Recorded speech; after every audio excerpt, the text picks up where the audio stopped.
오늘은 특별히 이제 우리가 주기도문 강해를 한 주 남겨놓고 제가 이제 맥주 감사절을 오늘 맞이했기에 보통 절기 설교는 잘 안 하는데 오늘 특별히 이제 절기 설교를 하고 다음 주 정도에 우리 주기도문 강해에 좀 마무리를 그렇게 하도록 하겠습니다. 오늘도 말씀을 통해 하나님이 주시는 세미한 음성을 여러분 모두 들으시기를 바랍니다. 하나님께서는 우리 자녀들을 사랑하세요.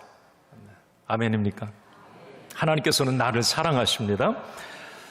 우리 자녀들이 풍성한 삶을 살길 원하시고 복된 삶을 살길 원하세요. 우리 하나님 아버지는 그런 마음이십니다. 그래서 하나님께서 우리에게 특별히 주신 게 바로 이 하나님의 말씀이에요. 이 말씀 안에는 율법, 규례, 절기 모든 것이 다 담겨 있죠.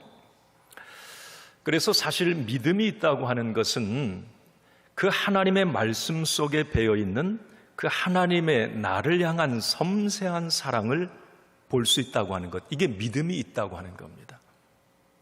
사실 그렇잖아요. 믿음이 없을 때 처음 예수 믿을 때 어떠셨습니까? 말씀이 부담스럽고 거추장스럽고 왜 그렇게 뭐 하라 하지 말라 뭐 이거 지켜라 왜 이렇게 많은지 뭐 귀찮게 느껴질 때도 많이 있었을 겁니다. 그러나 우리가 믿음이 자라면서 알게 되는 것은 그 하나님의 말씀은 우리를 뭐 귀찮게 부담스럽게 하기 위해서 말씀을 주신 것이 아니라 그 말씀을 통해서 하나님의 자녀된 저와 여러분들이 풍성한 삶, 복된 삶, 승리의 삶을 살길 원하는 그 하나님의 심정이 이 말씀 속에 담겨 있다고 하는 걸 깨닫게 되는 거예요. 우리가 믿음이 자라면서 이제 그걸 알게 되는 거죠. 하나님께서는 자녀들에게 이제 이스라엘 백성들이 출애굽에서 나왔을 때 시내산에서 하나님의 말씀, 율법, 규례, 뭐 절기들을 이렇게 주세요. 특별히 오늘 이제 맥주감사절에 그 하나님의 말씀 안에 담긴 이 절기의 좀 의미를 우리가 살펴보겠는데, 하나님께서는 이스라엘 백성들에게 1년에 꼭 3번의 절기는 지켜라, 이렇게 명령을 하셨어요. 명령입니다. 이건 해도 되고 안 해도 되는 것이 아니라 이 절기 3번은 하나님의 자녀라면 꼭 지켜야 된다, 이렇게 말씀하셨어요. 그 3절기가 뭐냐면 출애굽기 23장 14절에 16절 말씀을 같이 읽겠습니다. 시작. 너는 매년 3번 내게 절기를 지킬지니라. 너는 무교병의 절기를 지키라. 내가 내게 명령한 대로 아비벌에 정한 때에 1해 동안 무교병을 먹을지니 이는 그 달에 내가 애굽에서 나왔습니다. 빈손으로 내 앞에 나오지 말지니라. 맥추절을 지키라. 이는 내가 수고하여 밭에 뿌린 첫 열매를 거둠이니라. 수장절을 지키라. 이는 내가 수고하여 이룬 것을 연말에 밭에서부터 거두어 저장함이니라. 아멘. 자, 우리 출애굽기 23장 오늘 14절부터 보면 새 절기는 꼭 지켜라, 이렇게 하나님이 명령을 하셨어요. 그 새 절기, 첫 번째 우리 14절 다시 한번 좀 보여주세요. 14절에 보면 15절입니다. 자, 15절. 너는 무교병의 절기를 지키라 그랬어요. 무교병의 절기. 이걸 무교절이라고 얘기를 해요. 무교절. 그 무교병의 절기는 어떤 의미를 담고 있느냐면 그 하반절에 있죠. 내가 애굽에서 나왔음이니라 그랬어요. 이 무교절은 어떤 의미가 담겨 있느냐면 이스라엘 백성들이 430년 동안 이집트에서 이 종살이 하잖아요. 그러니까 하나님의 은혜로 해방을 합니다. 모세를 통해서. 그 해방절이 바로 이 무교절이에요. 네. 너희가 애굽에서 해방하였습니다. 이 무교절을 지켜야 된다. 두 번째는 아까 15절, 16절에 보면 맥추절을 지키라 그랬어요. 맥추절. 그 맥추절을 그렇게 설명해 놨습니다. 첫 열매를 거둠이니라 그랬죠. 맥추절의 의미는 첫 열매를 거두고 감사해서 하나님 앞에 드렸다, 그런 생각을 하시면 되겠고, 세 번째는 수장절을 지키라 그랬어요. 수장절. 그 수장절의 의미는 연말에 밭에서부터 거두어 저장함이니라. 수확한 것을 저장하는 수장절입니다. 자, 한번 따라합시다. 무교절, 맥추절, 수장절. 이건 이스라엘 백성들 하나님의 자녀라면 이 절기를 꼭 지켜야 돼요. 자, 그런데 이 세 절기에 담긴 의미를 여러분들이 잘 좀 이해를 해야 되는데, 좀 이미지 좀 한번 보여주세요. 자, 여러분 헷갈리면 안 돼요. 뭐 우리가 무교절을 막 유월절이라고도 했다, 뭐 다 맞는 맥락입니다만은 잘 좀 이해를 하셨으면, 정리를 좀 하셨으면 좋겠어요. 이쪽에 왼쪽에 농경적 의미, 자, 성경에 무교절, 맥추절, 수장절 이렇게 분명히 언급을 하고 있습니다. 자, 그런데 이스라엘 백성들은 그 무교절을 자기의 어떤 역사적 의미를 담아서 유월절로 부르기도 했어요. 원래는 무교절이에요, 무교절. 유월절. 아까도 말씀드렸듯이 이스라엘 백성들이 애굽에서 해방하여 한 어떤 그런 의미가 담겨 있어요. 자, 이것이 이제 신약적 의미, 예수 그리스도는 이쪽 맨 오른쪽에 이 모습으로 완성을 하세요. 자, 이건 제가 조금 후에 설명을 드리죠. 자, 맥추절. 오늘 우리가 이제 맥추절을 지키고 있습니다. 이 맥추절을 이스라엘 백성들은 77절이라고도 했어요. 오순절이라고도 합니다. 오늘 맥추절이기 때문에 이 부분도 뒤에 제가 좀 설명을 해 드리겠습니다. 자, 수장절. 뭐 우리가 이것은 이제 추수감사절로 흔히 이렇게 지키고 있는데, 이 수장절, 한 해의 연말에 추수한 것을 저장하면서 그 은혜에 감사해서 이스라엘 백성들은 집 놔두고 마당이나 광야에 나와서 텐트를 치고 그 은혜를 기억했어요. 초막절이라고 의미를 담아서 그들은 부르기도 합니다. 이 수장절을 텐트 치고 이제 뭐 지내게 되는 거죠. 자, 무교절, 맥추절, 수장절, 이스라엘의 3대 절기예요. 자, 이 부분을 오늘 우리는 신약적 의미로 지금 이 절기를 그대로 이어가고 있습니다. 자, 지워주셔도 되겠습니다. 자, 오늘 본문의 레위기 23장 21절 하반절에 보면 이렇게 말씀이 되어 있어요. 한번 같이 읽습니다. 시작. 대대로 지킬 영원한 규례니라. 이 세 가지 절기는 무교절, 맥추절, 수장절은 대대로 너희들이 이 절기를 지켜가야 된다고 하는 거죠. 예수님은 율법의 구약의 완성이 되신 예수님은 이 구약의 절기를 뭐 의식적으로, 문자적으로, 구약적 방법으로 지키는 것도 중요하지만 그것을 예수님은 신약적으로 재해석해 주셨어요. 그것을 오늘날 우리는 절기로 지키고 있는 겁니다. 자, 먼저 여러분, 아까 우리 무교절, 유월절이라고 하는 이 절기, 예수님은 자, 이 부분을 이렇게 해석을 하십니다. 사망 권세, 어떤 저주, 불행, 죄의 싹은 사망이에요. 그 모든 사망에서 우리를 자유케 하신 것은 예수 그리스도의 부활의 사건입니다. 사망 권세를 이기셨어요. 사망의 저주를 끊으셨습니다. 그래서 이스라엘 백성들의 무교절, 유월절, 그들이 애굽의 저주에서 건짐을 받았어요. 예수 그리스도는 바로 이 부분을 부활로서 확증하셨습니다. 그래서 예수님을 성경에 보면 유월절 어린 양이라고 예수님을 그렇게 표현을 해요. 여러분, 고린도전서 5장 7절 하반절을 한번 봅니다. 읽습니다. 우리의 유월절 양 곧 그리스도께서 희생되셨느니라. 사실 예수님은 유월절 기간 금요일에 십자가 지시고 죽으셨죠. 그리고 부활하십니다. 예수님을 유월절 어린 양으로 비유를 해요. 무교절, 유월절, 예수님 같이 연결이 됩니다. 그래서 예수님의 부활을 기념해서 무교절, 유월절을 부활절로 지금 우리는 지키고 있는 거죠. 또 하나 여러분, 맥추절, 이 77절이라고도 합니다. 오순절이라고도 해요. 자, 조금 후에 제가 설명을 드리도록 하고, 요한 1서 2장 1절 하반절에 보면 이 맥추절에 대해서 이렇게 예수님은 이렇게 좀 설명을 할 수 있어 읽습니다. 만일 누가 죄를 범하여도 아버지 앞에서 우리에게 대언자가 있으니 곧 의로우신 예수 그리스도시라. 사실 맥추절은 오순절이라고도 하는데 오순절 사건은 성령의 사건하고 연결이 됩니다. 예수님은 성령님이세요. 아까 요한일서 2장 우리에게 대언자가 있으니, 여기 대언자 모든 성경 그 번호가 2 이렇게 되어 있고 하단에 보면 보혜사, 성령 이렇게 되어 있어요. 그 대언자가 바로 의로우신 예수 그리스도, 성령님은 곧 예수 그리스도시다. 맥추절의 의미는 이 오순절의 의미가 담겨 있습니다. 예수님은 그 오순절에 성령으로 오셔서 그 오순절을 완성해 주셨죠. 자, 또 하나 이 수장절, 초막절입니다. 예수님의 재림을 통해서 완성될 완전한 추수, 초막에서 이스라엘 백성들이 하나님의 은혜를 기념하며 지냈어요. 영원한 천국, 영원한 장막을 말합니다.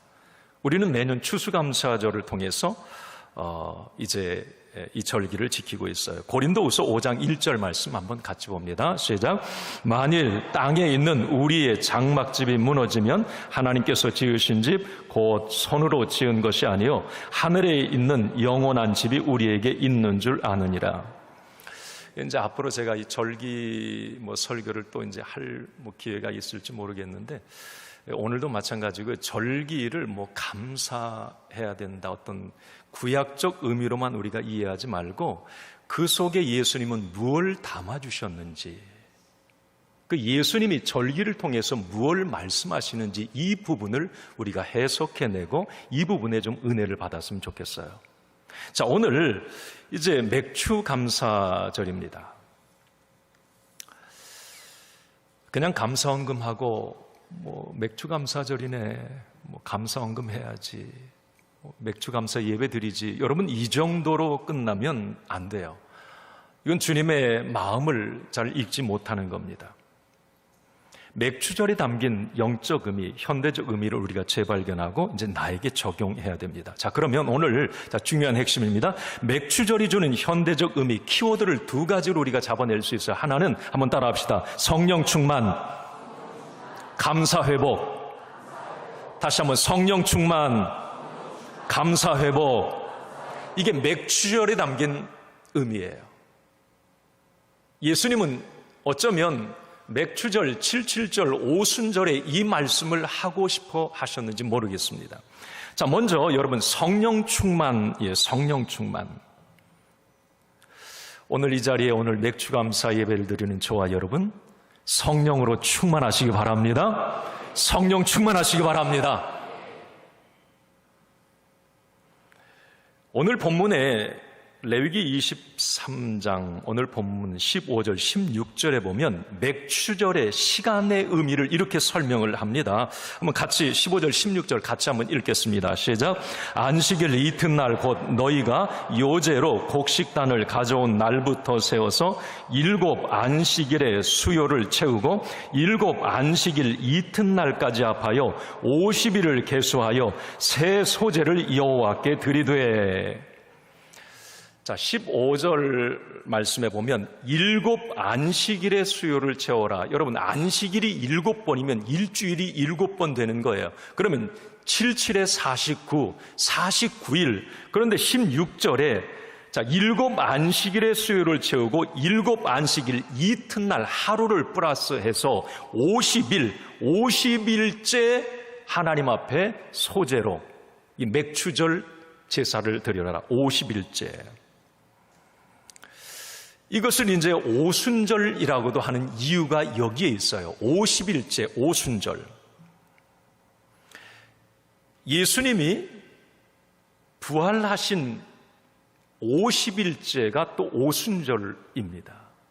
자, 그러면 오순절에 어떤 일이 일어났어요? 자, 맥추절 이 오순절에 어떤 일이 일어났습니까? 사도행전 2장 1절에서 4절에 보면 오순절에 이런 일이 일어납니다. 같이 읽습니다. 시작. 오순절 날이 이름에 그들이 다 같이 한 곳에 모였더니 호련히 하늘로부터 급하고 강한 바람 같은 소리가 있어 그들이 앉은 온 집에 가득하며 마치 불의 혀처럼 갈라지는 것들이 그들에게 보여 각 사람 위에 하나씩 임하여 있더니 그들이 다 성령의 충만함을 받고 성령이 말하게 하심을 따라 다른 언어로 말하기를 시작하니라. 아멘. 자, 1절 다시 한번 보여주세요. 자, 오순절날이 이름에 이 맥추절을 얘기합니다. 맥추절 날, 구약의 맥추 감사 예배를 드리는 그날, 신약에 어떤 일이 일어나느냐? 50일 오순절 날에 4절에 그들이 다 성령의 충만함을 받고, 그렇게 되어 있어요. 오순절날 성령의 충만함을 받았다. 그래서 여러분, 우리가 맥추감사절에 다시 한번 확인해야 될 것이 뭐냐면 성령 충만이에요.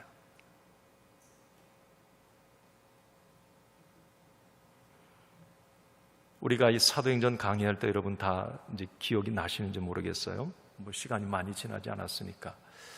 자, 여러분, 교회의 시작도 오순절 성령 충만을 통해 시작이 됩니다.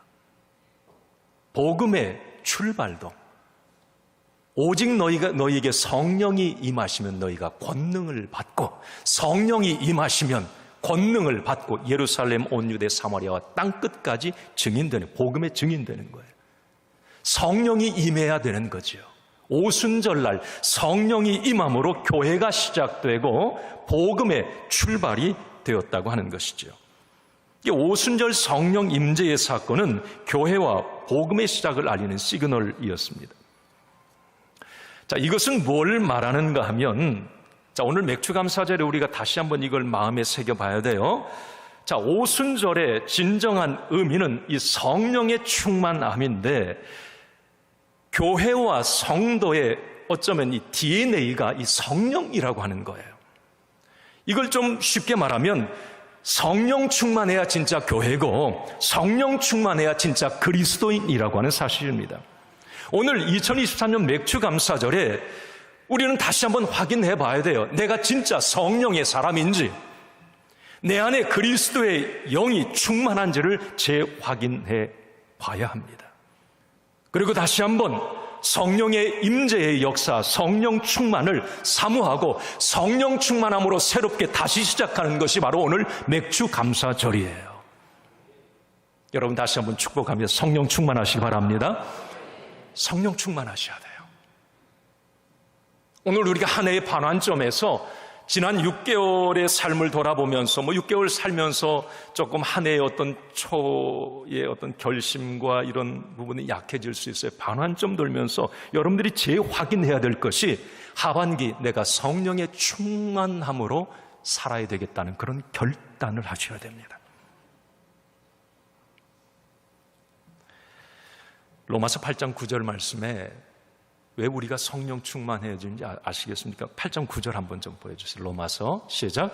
만일 너희 속에 하나님의 영이 거하시면 너희가 육신에 있지 아니하고 영에 있나니 누구든지 그리스도의 영이 없으면 그리스도의 사람이 아니니라.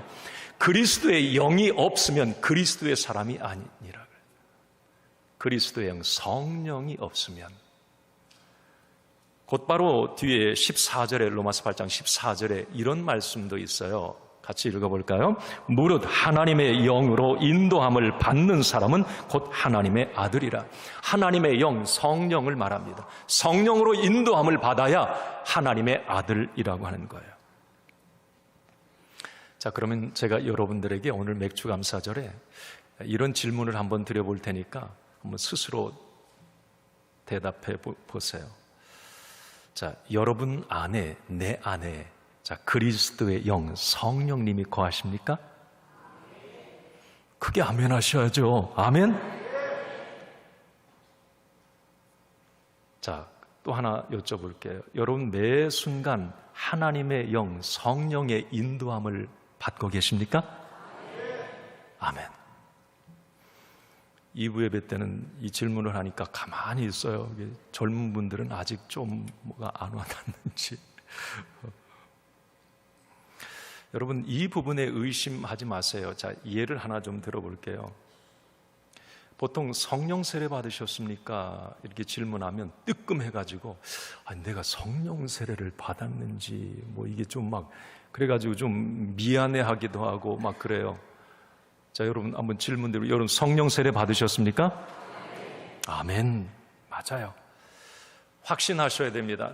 내가 예를 들어서 성령 세례를 받지 않고는, 성령의 인치심을 받지 않고는 이 자리에서 예배 드릴 수가 없어요. 아시겠습니까? 성령 세례 받지 않고는 말씀이 들리지 않아요. 성령 세례 받지 않고는 그리스도를 주라 시인할 수도 없고요. 찬양의 은혜도 되지 않고요. 말씀 들어도 아무런 느낌도 없고 봉사할 수도 없고. 여러분 지금 이 자리에서 여러분들이 은혜로 살아계신 하나님을 찬양하고 있다고 하는 이 증거는 여러분 성령 세례 받으신 거예요. 성령 세례가 예를 들면 그래요. 어떤 사람에게는 막 뜨겁게 방언도 하고 뭔가 뜨거운 어떤 이 보여지는 현상을 통해서 성령 세례를 받기도 해요. 그렇지만 사람에 따라서 다 달라요. 어떤 사람은 말씀을 읽다가 은혜를 받고 성령의 인치심을 받기도 하고요. 또 어떤 사람은 감동으로, 어떤 사람은 회개로, 어떤 사람은 찬양을 통해서 그 살아계신 하나님을 경험을 하게 됩니다. 모두 성령의 인치심을 받는 거예요. 이게 좀 예전에 이제 오순절 계통에서 그러는 경우가 좀 종종 있었는데 방언을 해야 성령 세례를 받은 거다. 그럴 수도 있고 아닐 수도 있어요. 방언은 여러분 은사예요. 은사는 하나님의 선물입니다. 선물은 주는 사람 마음이에요. 이게 방언 못한다고 성령 세례 안 받은 것 아니에요. 자, 오늘 제가 보니까 이 자리에 예배드리는 여러분 모두는 성령의 인치심을 받고 성령의 내주하심을 지금 받고 계시고 성령 세례를 다 받으셨어요. 할렐루야! 이 부분에 확신하시기 바랍니다. 그러나 여러분 한 가지 이 부분은 기억하세요. 성령 충만이라고 하는 것은 조금 구분해서 보는 게 좋을 듯합니다. 성령 세례는 하나님의 강권적인 역사이고 일회적인 역사이지만 성령 충만은 지속적으로 진행돼야 돼. 그건 나의 어떤 노력이 필요해요. 내가 말씀과 기도와 예배와 늘 하나님을 가까이 하려고 하는 몸부림 속에 성령의 충만함을 지속시켜 갈 수가 있어요. 성령 충만해야 된다. 오늘 맥주감사절에 자꾸 제가 성령 얘기하는 것은 오순절 마가의 다락방에 성령의 임한 역사, 그게 맥주감사절의 진정한 신약적 의미이기 때문에 이 성령 충만하시라고 오늘 감사절에 이 이야기를 하는 거예요. 자, 여러분 성령 충만, 하나님께서, 예수님께서도 왜 우리에게 성령 충만하라, 성령 충만하라, 왜 마가의 다락방에 성령이 임하고 여러분 성령 충만해서 우리를 주의 일만 하게 하려고 하고 우리를 귀찮게 하려고 성령 충만하고 하는 것이 아니라 이 성령 충만은 하나님의 자녀된 저와 여러분들이 복된 삶, 풍성한 삶을 살아갈 수 있기 때문에 성령 충만하라고 하신 거예요. 여러분 성령 충만한다고 마이너스 되는 거 없어요. 여러분 성령 충만하시기 바랍니다. 성령 충만의 삶에 어떤 열매가 나타납니까? 좀 보여주세요. 성령 충만한 삶. 한번 여러분 읽어보겠습니다. 시작. 성령의 열매, 풍성한 삶을 산다. 제가 이건 아무리 봐도 너무 복된 일이에요. 성령 충만하다고 하는 것은 여러분 갈라디아서 5장 22절 쭉 보면 성령의 9가지 열매 얘기하는데 이거 성령 충만할 때 우리의 삶에 나타나는 열매들이거든요. 이 한 가지 한 가지 이 열매들 생각해 보세요. 사위와 5장 중언자 9가지 열매가 이것만 있으면 정말 좀 내가 어렵게 살아도 지금 힘든 일이 있어도 이 9가지만 있으면 진짜 행복하겠다. 맞아요. 성령 충만할 때 하나님이 그런 열매들을 주세요. 이게 성령 충만해야 될 이유입니다. 또 하나 여러분 성령 충만한 삶에는 이런 은혜가 있어요. 두 번째 한번 읽어봅시다. 시작. 성령의 은사, 능력 있는 삶, 쓰임받는 삶을 산다. 여러분 성령 충만할 때 열매뿐만이 아니라 우리 믿음의 사람들에게 은사를 주시기도 합니다. 고린도전서뿐만 아니라 에베소서에도 이 은사 9가지 6가지 이 은사에 대해서 얘기를 하는데 여러분 우리가 은사를 가지고 믿음 생활하면 폭발적인 능력이 나타나요. 은사로 쓰임 받는다고 하는 것만큼 기쁜 일이 없어요. 성령 충만할 때 이런 은혜도 주세요. 그리고 또 하나 마지막으로 성령 충만할 때 이런 은혜들이 우리에게 주어집니다. 한번 같이 읽습니다. 하나님의 전신갑주, 승리의 삶, 이기는 삶을 산다. 우리 에베소 6장 11절 이 부분대로 말씀을 통해 우리가 나누었죠. 성령 충만하면 우리가 하나님의 전신갑주를 입게 돼요. 하나님의 전신갑주를 입고 우리가 세상을 살아갈 때 우리는 이기는 삶, 승리의 삶을 살게 됩니다. 어쨌든 오늘 맥추감사절에 성령 충만, 오순절 마가의 다락방에 임했던 성령 충만의 역사가 저와 여러분들에게도 임해야 될 이유가 성령의 열매와 성령의 은사와 하나님의 전신갑주를 입는 삶, 이런 풍성하고 복된 삶이 우리에게 주어지기 때문에 성령의 충만함을 우리가 받아야 되는 것이에요.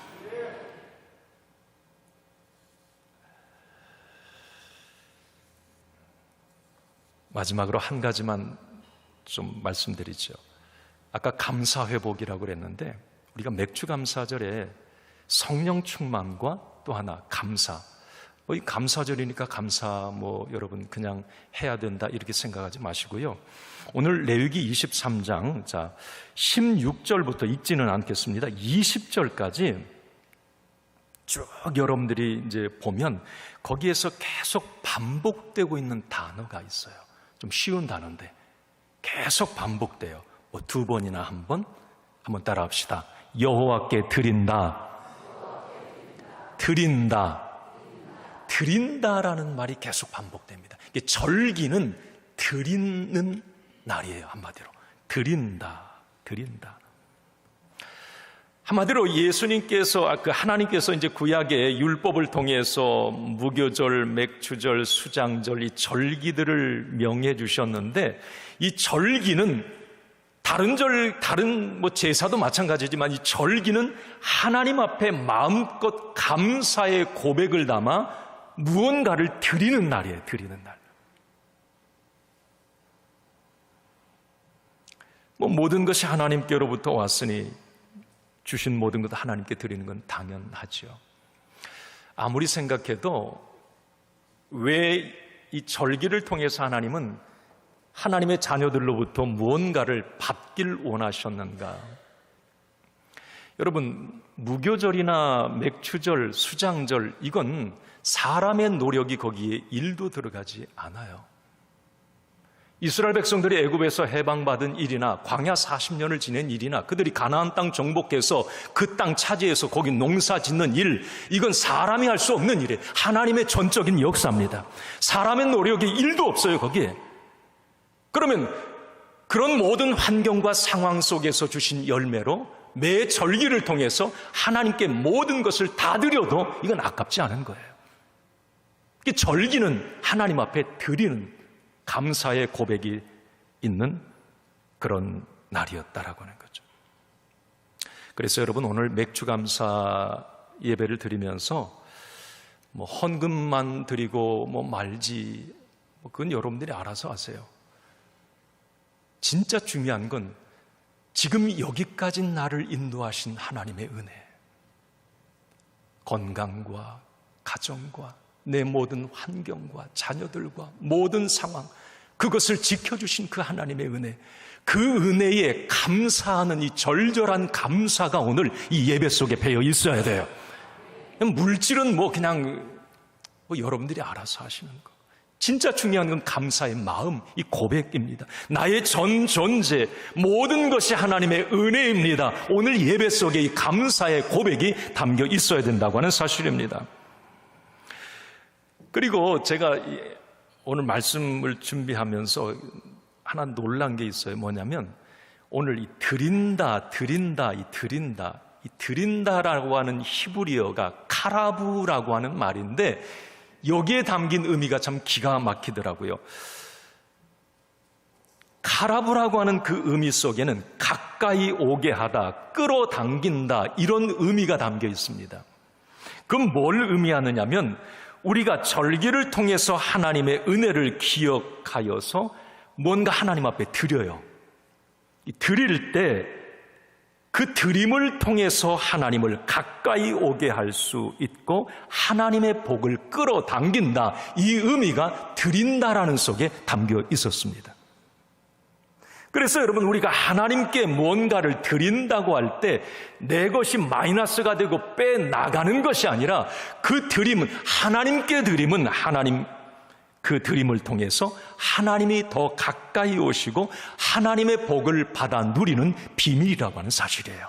그래서 하나님 앞에 우리 하나님은 드리라 이렇게 말씀을 하는 거죠. 한번 저를 따라 해봅시다. 감사는 모든 것을 끌어당긴다. 할렐루야. 하나님도 감사의 고백을 자꾸 할 때 가까이 오세요. 은혜를 주세요. 네. 그리고 자꾸 하나님께 감사를 고백하는 사람이 풍성한 삶을 살고요, 하나님의 복을 받아 누려요. 감사는 모든 것을 끌어당긴다. 자, 오늘 제가 좀 맥추감사절에 이렇게 감사에 관한 부분은 이렇게 정리하고 좀 마치도록 할게요. 어느 글에 보니까 가나다라 감사가 있어요. 여러분, 오늘 이제 감사는 모든 것을 끌어당기는데, 야, 이걸 참 기가 막히게 해석해 놨구나. 이게 그 하이패밀리 송기론 목사님이 어떤 예화의 이 부분을 인용을 했어요. 제가 한번 발췌를 했는데 한번 스크린 한번 보여주세요. 제가 운을 한번 띄우면 여러분 굵은 글씨만 여러분들이 읽는 겁니다. 야, 이렇게 가나다라 마바사 이렇게 해서 이걸 이렇게 감사를 이렇게 표현을 해놨어요. 제가 한번 해보겠습니다. 자, 저 위층에도 크게. 자,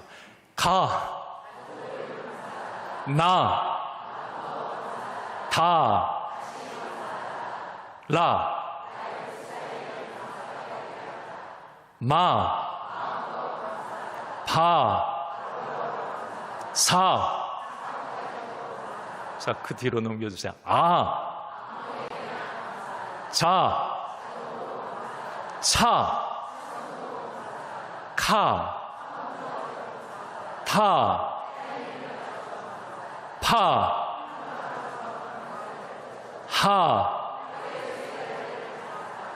할렐루야. 이렇게 저렇게 감사했으면 좋겠어요. 야, 저렇게도 하는구나. 제가 그 읽어보면서 고개를 끄덕끄덕거렸어요. 자, 오늘 말씀을 마칩니다. 2023년 맥추절이 주는 영적 교훈은 성령 충만이에요. 이제 하반기 여러분들이 성령 충만을 통해서 아까 말씀드린 그런 은혜들을 누려 가셔야 됩니다. 그리고 하반기 여러분들은 감사를 회복하셔야 됩니다. 한 해의 반환점을 이렇게 여러분들이 성령 충만함과 감사를 회복하고 출발할 때 하반기의 삶에 하나님의 놀라운 역사, 반전과 역전의 은혜가 여러분들에게 일어날 줄로 믿습니다.